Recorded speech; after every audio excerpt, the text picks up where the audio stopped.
ಈಗ ಬೆಂಗಳೂರಿನ ಇತರ ಸುದ್ದಿಗಳನ್ನ ಫಟಾಫಟ್ ಅಂತ ನೋಡೋಣ ಜಸ್ಟ್ 5 ನಲ್ಲಿ. ಹೈಫೈ ಜೀವನ ಹುಡುಗಿಯರ ಶೋಕಿಗಾಗಿ ಕಳ್ಳತನ ಮಾಡ್ತಾ ಇದ್ದ ಕಳ್ಳರು ಸಿಕ್ಕಿಬಿದ್ದಿದ್ದಾರೆ. ಮಲ್ಲೇಶ್ವರಂ ಪೊಲೀಸರು 3 ಪ್ರತ್ಯೇಕ ಪ್ರಕರಣಗಳಲ್ಲಿ 3 ಖದೀಮರನ್ನ ಬಂಧಿಸಿದ್ದಾರೆ.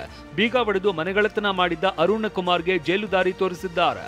ಇವನು ಹುಡುಗಿಯರ ಶೋಕಿ, ವೈಭೋಗದ ಜೀವನ ನಡೆಸೋದಕ್ಕೆ ಕಳ್ಳತನವನ್ನೇ ಕಾಯಕ ಮಾಡಿಕೊಂಡಿದ್ದ. ಮಲ್ಟಿಪ್ಲೆಕ್ಸ್ ಚಿತ್ರಮಂದಿರಗಳಲ್ಲಿ ಏಕರೂಪದ ದರ ನಿಗದಿಪಡಿಸಿ ರಾಜ್ಯ ಸರ್ಕಾರ ಆದೇಶ ಹೊರಡಿಸಿದೆ. ಈ ಮೂಲಕ ಎಲ್ಲಾ ಚಿತ್ರಮಂದಿರಗಳಲ್ಲೂ ದರ 200 ರೂಪಾಯಿ ಮೀರಬಾರದು ಅಂತ ಸೂಚನೆ ನೀಡಿದೆ.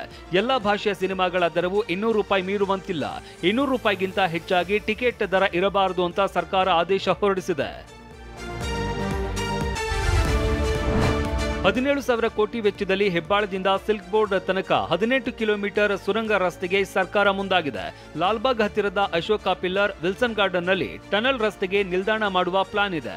ಆದ್ರೆ ಇಲ್ಲಿ ಟನಲ್ ರಸ್ತೆ ಕಾಮಗಾರಿ ನಡೆದ್ರೆ ಲಾಲ್ಬಾಗ್ನ ಸೂಕ್ಷ್ಮ ಪರಿಸರ ವ್ಯವಸ್ಥೆಗೆ ತೊಂದರೆ ಆಗುತ್ತೆ ಅಂತ ಸಿಟಿಜನ್ಸ್ ಫಾರ್ ಸಿಟಿಜನ್ಸ್ ಎಂಬ ಸಂಸ್ಥೆ ಕಳವಳ ವ್ಯಕ್ತಪಡಿಸಿದೆ.